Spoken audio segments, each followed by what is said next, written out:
A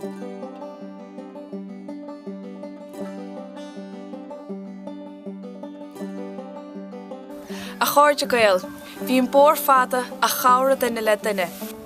Hiad duine an bór do chuine eile. Sprág duine eile, visne duine eile, agus ghríosa pobl a chéile. Údínta ní raibh an bór chomh rééis sin, b'fhéidir gur chlis thóchas daoine anseo agus a tiúd. A chu feinn na slí, ó bhaidin go hia, ó bháile go bála, ó cheann ceann na tíide, bhí daoine an agus bhí pobl chun an ceann scríbe a bhearú de chéile. Agus an ceann scríbe sin baint amach, is cúis áthais agus cúis bhród dún an de seo áil go cháirdeachas éana le gachéine a ghlaachpáirt i rith 2012.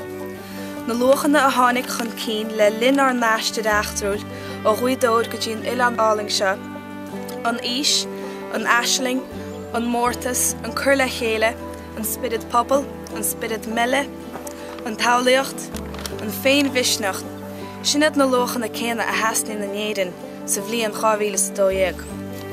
Mar a chéile leis an bata sealaíochta a úmpriú in Teanga, tharla sé riamh gur caidrimh daoine agus Cur le Chéile pobl a chinnti go gurfaí ar ar dean go féin go dtíon chéad duine eile, go dtíon chéad chlún eile. Tá teachtracht hiilear tucha ag grandfortíar rith 2012 dún. Maide ar dean go beo ach meas sa bhara, ar an féin agus ar a chéile. Tá cecht stiile le fóla magan ó ranfortíar rith 2012 chomá.